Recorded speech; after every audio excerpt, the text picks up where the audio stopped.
Okay, next big thing that I think and I really like is full slab backsplashes and showers, especially in the kitchen. I really love it when you've got a quartz countertop. Maybe there's a little bit of light veining in it, but that quartz carries right up onto the wall and becomes the backsplash. I love this. Me too. Even though it kind of seems a little bit more of a modern take on backsplash, I'm finding that some clients who are generally typically more traditional or transitional are really leaning into this because you're really eliminating a lot of the grout lines. So they want that easy to clean space, and that includes that backsplash being solid and not having to worry about all of that grout lines and everything like that too. Especially in the kitchen where you think about all these, you have oils splattering or sauces and things like that, just having a solid surface. You think also just from, like a cleanliness standpoint, just easy to kind of clean up fast and maintain and all of that stuff as well. Less areas for bacteria to build up in.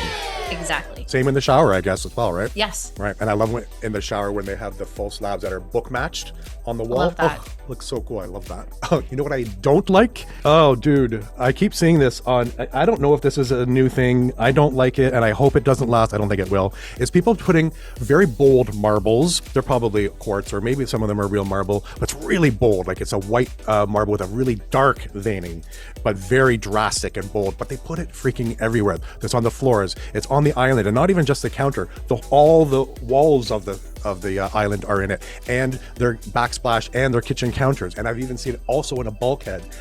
And it's too much, dude. To me, it looks like it's just a kitchen made out of blue cheese. It's awful. I feel like it looks like it smells bad. That's what it looks like. And also, that's a huge expense and commitment, because lots of these trends, I hate using that word, but some of them last, some of them will go for a few years, but some of them are very fast and die fast. And I think this one's going to die fast. And now these people have spent so much money and committed to having this as their kitchen.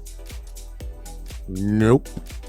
I hate it. I hate it. Here's the thing. You and I both love bold design. Yeah. But when it comes to this, when I kind of approach kitchen design, and I don't know if you do the same, is that, you have those bold elements, but then you also have that balance. So generally, if I have, say, like a countertop that's a bit busier, then I tend to go with something a little bit more simplistic for the backsplash. So it's not competing against each other. So in this situation where you would have like bold on bold on bold, it's overwhelming and it's a little too much. And like you said, it's not going to I don't think it's going to have that longevity look wise, and it's going to get tiresome really, really fast. Some of them are like, oh God, you remember 10 years ago when everybody wanted open concept? This is going to be like, oh my God, you remember 3 months ago when everybody wanted a blue cheese kitchen? You said it perfectly, balance. Like even if you're, I love mixing patterns together, like with fabrics, let's say, but there's a technique to it. Like the scale of them have to be different from each other in order to make it work. But these things I've been seeing, it's all exactly the same, and it's too much. Yeah. It's too much. What's that saying? Just because you have money doesn't mean you have taste. Yes.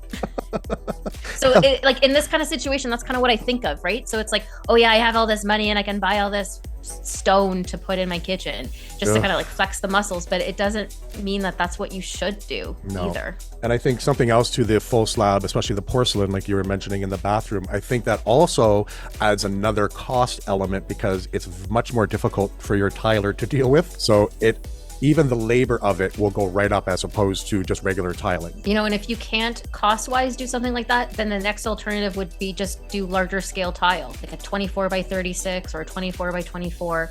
So you're still reducing the grout lines, but it's not as costly as full slabs.